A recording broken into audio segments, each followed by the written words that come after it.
Arrancamos una semana con la mirada puesta en el encuentro en Ginebra entre Rusia y Ucrania, con Estados Unidos como mediador. Tercera ronda de conversaciones en lo que llevamos de año. Las dos anteriores han sido en Abu Dhabi y en un momento en el que además también seguimos con la resaca de todo aquello que se ha hablado en el marco de la Conferencia de Seguridad de Múnich. Vamos a aprovechar la ocasión para analizar el escenario actual con Emiliano García Coso, profesor de Derecho Internacional y Relaciones Internacionales de Comillas y CADE. Emiliano, ¿qué tal? ¿Cómo estás? Muy buenas tardes, Marta. Todavía recuperándome de esa resaca post-Múnich. Efectivamente, resaca post-Múnich y además con la mirada puesta en muchos mensajes de Marco Rubio, que era quien lideraba esa delegación estadounidense. Mientras tanto, claro, mañana empieza esa ronda de conversaciones en Ginebra, Rusia, Ucrania, Estados Unidos. Antes de pasar a algunas de las declaraciones que se han hecho en estas últimas horas, sí que quería preguntarte qué podemos esperar, porque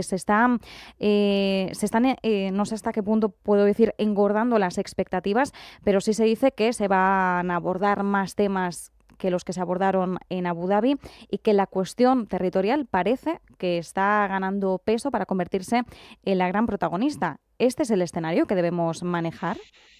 O sea, evidentemente la cuestión territorial va a estar en el epicentro de las negociaciones, pero también yo creo que las palabras del presidente Zelensky en Múnich seguida por el acompañamiento de Macron, Merz y otros líderes europeos, y también, como lo dijo el presidente Zelensky, da la sensación como frente a la presión que ha venido tradicionalmente ejerciendo la administración de Trump, que implicaba que quizás llevase a cabo esa concesión territorial, parece o se deduce o puede interpretar que las tornas están cambiando un poco o que Zelensky se siente un poco más reforzado con el apoyo europeo frente a la presión de la administración Trump para que haga esas concesiones en Ginebra. Uh-huh. Es decir, un Zelensky que quizás se ve pues más arropado. Evidentemente, muy importantes los mensajes tanto de Merz como de Macron, hablando de la soberanía europea, de la necesidad de adquirir un rol mucho más activo. De hecho, nos despedíamos hacia el fin de semana con esos dos grandes discursos, ¿no? Por un lado, el de Merz abriendo esa conferencia de seguridad de Múnich y por otro lado, Macron, que hablaba algo más tarde casi a modo de cierre. ¿Qué destacarías de esas intervenciones, Emiliano, aprovechando que estamos todavía con esta resaca? Pues ojalá que lo que es un discurso político se traduzca en acciones concretas y específicas dentro de la Unión Europea, porque si realmente el diagnóstico está ya diseñado y somos todos conscientes de las debilidades de Europa, pues hace falta que esas palabras en un discurso muy político se traduzcan en acciones específicas, es decir, que esas palabras que dijo Macron o Merz sobre la necesidad de reforzar Europa y de la propia von der Leyen, pues ojalá se traduzcan en acciones específicas y eso nos lleve a la necesidad de implementar la cooperación reforzada que permite el Tratado de la Unión Europea para aquellos Estados miembros que quieran, avancemos dentro de esa mayor integración de la política europea de defensa y sobre todo de la industria europea de defensa para garantizar esa autonomía estratégica, no solamente para nosotros, sino como dijo el presidente Macron. Es decir, tenemos que seguir apoyando a Ucrania y lo más importante, si hay un proceso negociador y nosotros somos los que vamos a ejecutar las eventuales garantías de seguridad, pues tendremos que estar en la mesa negociadora para saber cuáles son esas garantías y qué tenemos que poner encima de la mesa para, sobre el terreno, llevar a cabo esas garantías de seguridad, porque si no, es muy fácil decir Estados Unidos, le damos garantías de seguridad, pero quien las va a tener que ejecutar, desarrollar y concretar somos los europeos, porque según Trump no iba a poner una sola bota sobre el terreno. Y por lo tanto, las garantías de seguridad nos tocará a nosotros, como nos está tocando seguir afrontando la mayor parte de la ayuda económica y militar a Ucrania, y nos falta aportar esa inteligencia que es donde el talón de Aquiles más importante que tiene la Unión Europea. Es decir, que ojalá todas esas palabras se traduzcan en acciones específicas. Recuerdo perfectamente que una de las de los primeros mensajes que trasladaba Friedrich Merz era que las vacaciones de Europa de la historia mundial habían terminado, ¿no? También dijo que no es que el orden mundial estuviera acabado, sino que, bueno, realmente ya no existía tal y como lo conocíamos. Es una frase de la que también muchos líderes, y Merz no es el primero que la pronuncia, se han hecho eco, ¿no? Esta reconfiguración del orden mundial. Enseguida te pregunto por ello, porque también Marco Rubio habló, ¿no?, de la redefinición de ese orden mundial. Respecto a las últimas palabras de Zelensky, bueno, Zelensky ha estado hoy muy activo en X, la antigua Twitter, y ha marcado las claras líneas rojas de Ucrania respecto a este encuentro en Ginebra.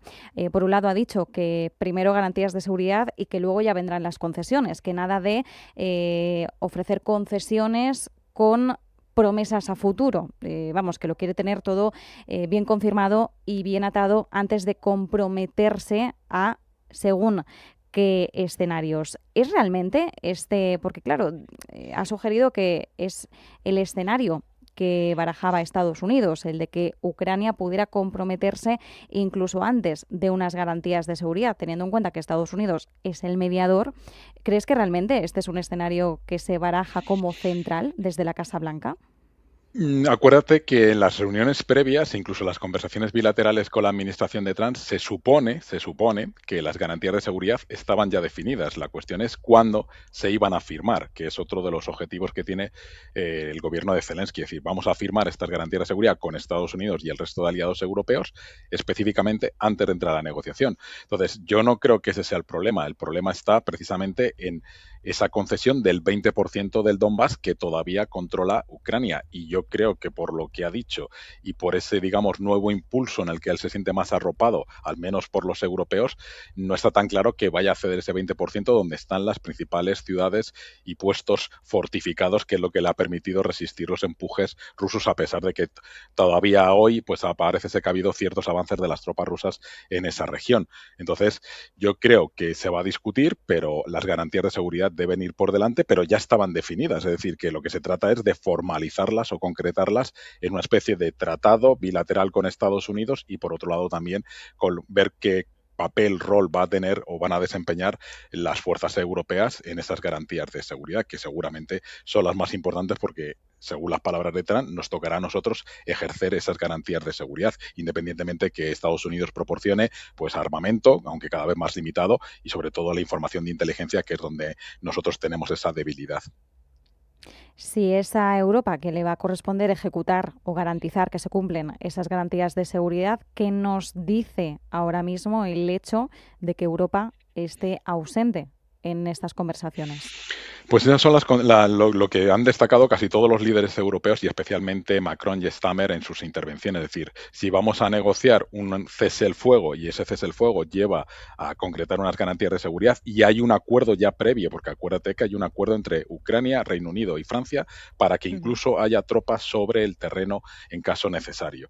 Pues entonces lo que tendremos que saber es estar como en esa mesa de negociación para saber lo que se habla, cómo se habla y no depender de la información que suministre, especialmente Ucrania y parcialmente puede ser Estados Unidos. Entonces, yo creo que es fundamental que estemos en esa mesa negociadora y que veamos exactamente cuál es la contribución que tendría que hacer de forma específica y concreta las tropas europeas, porque Macron ya dijo que su Estado Mayor estaba analizando todos los escenarios posibles, es decir, que realmente se están haciendo los estudios de ejecución de estas garantías de seguridad por parte europea con el apoyo de Estados Unidos. Pero fíjate que también es interesante lo que dijo, lo que ha venido diciendo Zelensky. Hasta ahora, en ese papel de mediador que tú señalas por parte de Estados Unidos, hasta ahora las concesiones solamente las ha pedido a una parte, que es a Ucrania. En cambio, no ha pedido ninguna concesión a Rusia. Por lo tanto, en este proceso negociador ahora en Ginebra, quizás lo interesante sería, para tener ese papel de mediador, es decir, que no toma posición a favor de ninguna parte, que Estados Unidos lograra que la posición rusa hiciese alguna concesión a la parte ucraniana, no que todo dependa de la parte ucraniana, como ha sido hasta ahora con estos bandazos que ha ido pegando la administración Trump, más a favor de la posición rusa. Ujú. Y respecto a la cuestión territorial, como bien decías, se aborda la concesión de ese 20% del Donbass que todavía controla Ucrania. Claro, aquí tenemos el gran escollo. Si Ucrania se mantiene en el no y Rusia sigue solicitando ese territorio y Estados Unidos, bueno, pues está ahí en medio. La pregunta lógica es, bueno, ¿por dónde pasa el desbloqueo de esta situación? Alguien tiene que ceder en algún punto y no lo vemos claro.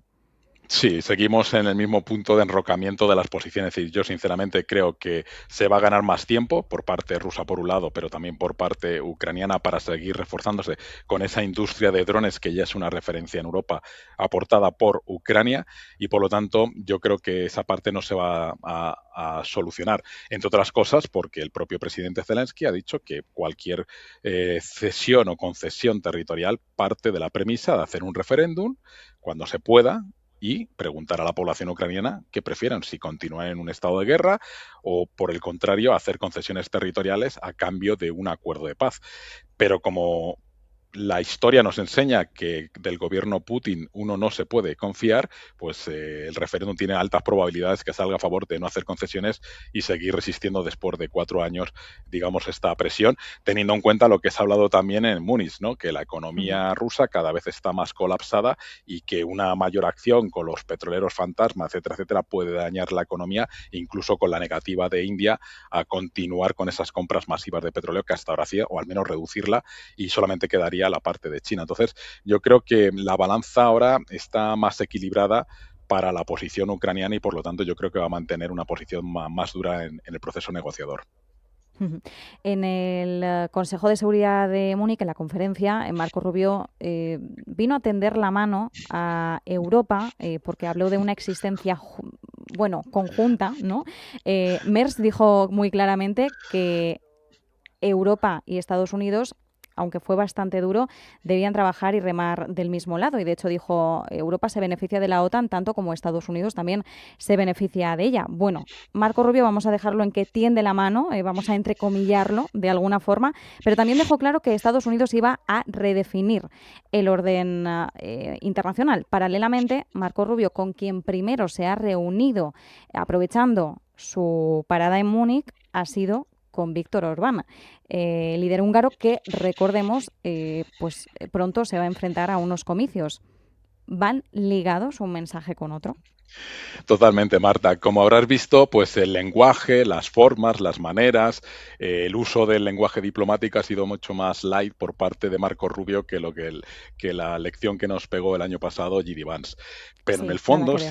si te fijas en el mensaje, hay una cuestión que a mí me dejó atónito, que lo dijo clarísimo, es, bueno, la alianza con Europa está muy bien, pero tenéis que redefinir vuestros valores y esos valores tienen que coincidir con los de la actual administración de Trump. Entonces, a partir de ahí, a partir de esa palabra, ha ejecutado acciones que ¿cuáles son los países dentro de la Unión Europea que comparten valores comunes al movimiento MAGA y de la administración Trump? Pues Hungría y República Checa, ¿no? Y Eslovaquia, que son los tres Sí. nuevos jinetes del apocalipsis dentro de la Unión Europea.